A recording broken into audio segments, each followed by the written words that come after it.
wabarakatuh. Spesial edisi musim haji 2022. Kali ini masih bersama dengan AMTV dan saya Ika Hairani. Hari ke-6 pemberangkatan jamaah haji masih prosesnya dilakukan di asrama haji baik kedatangan maupun keberangkatan prosesnya. Dan informasi terbaru adalah tentang kesehatan, tetap tentang kesehatan. Kali ini kemarin bukan berarti gagal berangkat, tapi tunda berangkat untuk satu jamaah haji dari kloter 1 Tuban sebelum masuk ke asrama haji dinyatakan positif COVID. Tapi beliau sudah sembuh dan alhamdulillah hasilnya negatif. Akhirnya berangkat menyusul dengan kloter 4 kemarin. Dan kabar terbaru sebelum masuk asrama haji pastinya ada syarat tentang hasil PCR. Ada 2 jamaah haji dari Pacitan yang positif COVID. Nah, ini belum masuk asrama haji beliaunya, tapi yang jelas beliau sekarang menunggu hasil negatif akan disusulkan gitu. Berangkat menyusul dengan kloter nantinya menunggu beliau berdua ini sembuh. Nah, masih dengan eksklusif report saya bersama beliau, Bapak Samsul Arifin, DPRD Jatim. Monggo, Mas Sam, tanggapannya tentang kesehatan para jamaah haji ini sepertinya. Tipsnya harus bagaimana ini kok informasinya masih saja dengan kesehatan. Monggo silahkan Mas Sam. Terima kasih.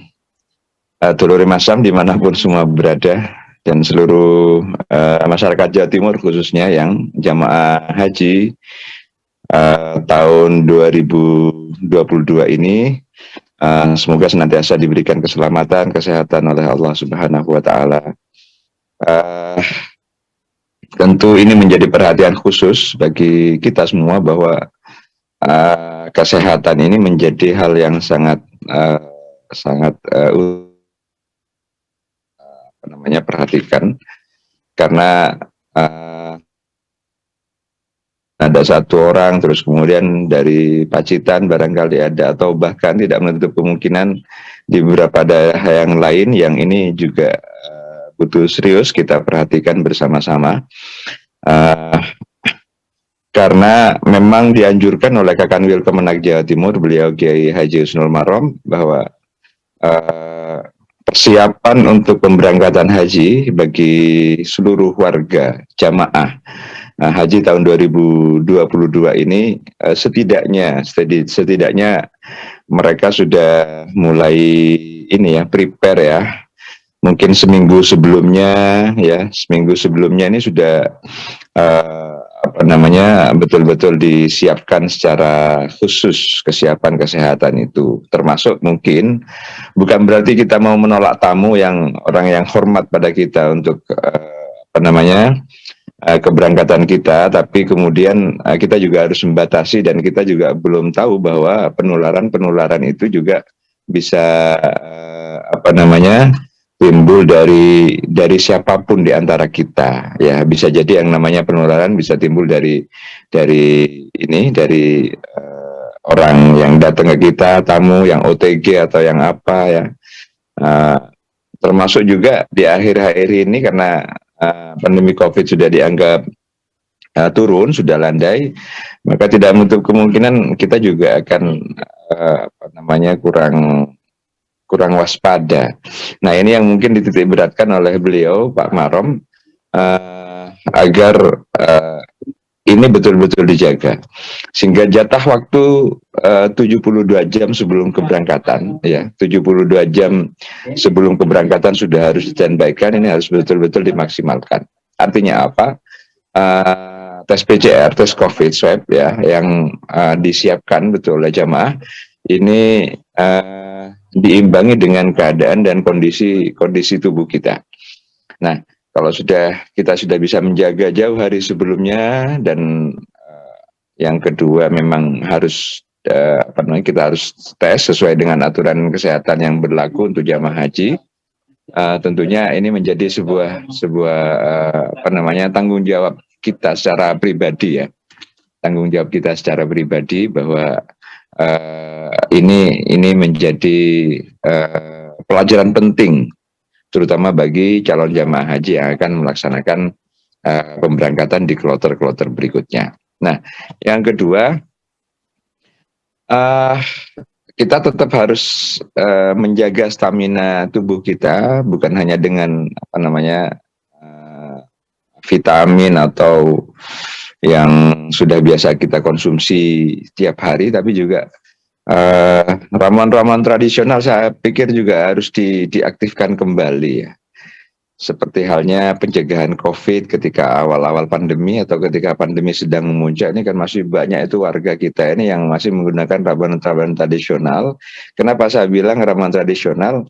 Eh, karena itu yang masih banyak ditemukan di sekitar kita, terutama bagi warga jamaah yang berasal dari desa-desa. Nah ini mungkin salah satu antisipasi atau tips ya bahasanya Mbak Ika tadi, tips untuk kita betul-betul bisa menjaga stamina kita dengan baik. Nah yang ketiga, barangkali kita juga harus nyiapkan saudara kita, keluarga kita yang akan berangkat ya atau mendampingi kita berangkat, maksudnya menemani, mengantar ya, maksudnya mengantar, itu juga harus dijaga karena tidak menutup kemungkinan penularan itu juga berada di sekitar kita tadi, itu bukan hanya dari orang yang datang ke tempat kita, tapi juga dari keluarga kita. Ini yang harus betul-betul dijaga dengan baik. Sementara itu, Mbak Ika. Nah, ini gini, Mas Sam, hari ini adalah masih ditemukannya overweight atau dari tas kopernya para jamaah haji ini. Masih saja ditemukan dan masih ada beberapa ketentuan power bank begitu yang masih dimasukkan ke tas koper para jamaah yang seharusnya tidak boleh dimasukkan ke tas koper jamaah. Dan satu lagi adalah tidak boleh membawa, ada salah satu pendamping KBIH yang membawa suara pengeras suara itu yang tapi baterainya tanam. Akhirnya pengeras suara yang pakai baterai tanam. Akhirnya tidak boleh dibawa begitu ya. Karena bukan berarti tidak boleh membawa pengeras suaranya karena baterainya tanam. Nah, hal-hal seperti ini apakah kurang sosialisasi atau bagaimana sebenarnya Mas Ab? Untuk bawaan ya itu mungkin khususnya. salah satunya memang karena kurang sosialisasi ya. Kurang sosialisasi soal power bank tadi itu. Jadi power bank yang memang menjadi kebutuhan kita ya. Khawatir kehabisan baterai di jalan, terus kemudian memang banyak kebutuhan-kebutuhan kita yang lain lah, terutama nanti ketika wukuf di Arafah itu butuh ya. Terus ketika di mondokan, di hotel gitu juga mungkin butuh karena ketersediaannya terbatas, sementara satu kamar isi berapa orang begitu, atau kemungkinan ketika hal-hal di luar. Tapi yang perlu diketahui adalah power bank itu tetap boleh dibawa kan ya, boleh dibawa, akan tetapi tidak boleh di bagasi ya. Tidak boleh di bagasi, tetapi harus taruh di tas tenteng, di tas kabin ya, di tas kabin. Nah, ini kalau tas kabin, bahasa Maduranya tas ini tuh loh, tas yang taruh di dalam pesawat. Karena kalau nanti nggak paham bahasa saya, tas kabin dikira tas kawin kalau kata bahasa orang Madura itu. Di kabin, tas yang dibawa ke dalam kabin. Nah, itu bukan tas kawin ya.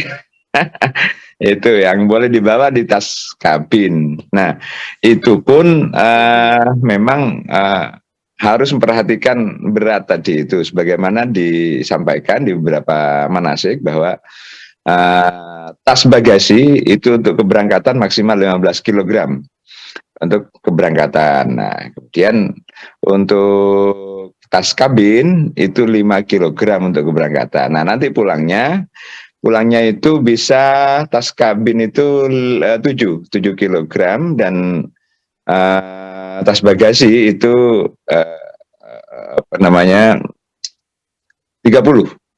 kg. Nah, ini kan memang harus betul-betul diperhatikan. Harus betul-betul diperhatikan, terutama keberangkatan ya, karena keberangkatan 15 kilo itu juga tidak terlalu banyak ya, biasa-biasa, tapi insya Allah 15 kilo itu sudah cukup untuk kebutuhan kita selama di sana. Nah, itu yang jarang sekali diperhatikan, karena kalau sudah memasukkan barang-barang ke tas kadang-kadang lupa. Nah, terus yang kedua, kita kadang-kadang juga lupa alat ukur kita itu gimana gitu loh. Kalau hanya alat ukur perkiraan yang kita tenteng begitu, kita tenteng perkiraan cukup sekian, nah ya juga tidak bisa seperti itu. Nah barangkali kita ya ngalai untuk pinjem timbangan atau apa, jadi di prepare betul sebelum keberangkatan. Karena memang ini juga terkait dengan keselamatan kita semua. Ya, seperti halnya misalnya kenapa kok tidak boleh ditaruh di tas bagasi. Nah, karena yang namanya power bank itu ada unsur-unsur yang bisa mengakibatkan terjadinya alur listrik atau apa kepada mesin, karena kan rata-rata kalau ditaruh di mana itu di bagasi itu kan juga dekat dengan ini ya, dekat dengan mesin atau dekat dengan apa yang itu mengakibatkan hal-hal yang tidak diinginkan. Nah, itu kemudian kita juga tidak ingin bahwa keselamatan kita ini terganggu karena kapasitas penerbangan juga ada batasnya. Kapasitas penerbangan itu juga tidak seperti yang kita bayangkan langsung ya pokoknya kita ingin berapa bawa barang dibawa, tidak. Tapi kapasitas penerbangan itu juga ada maksimal weight-nya,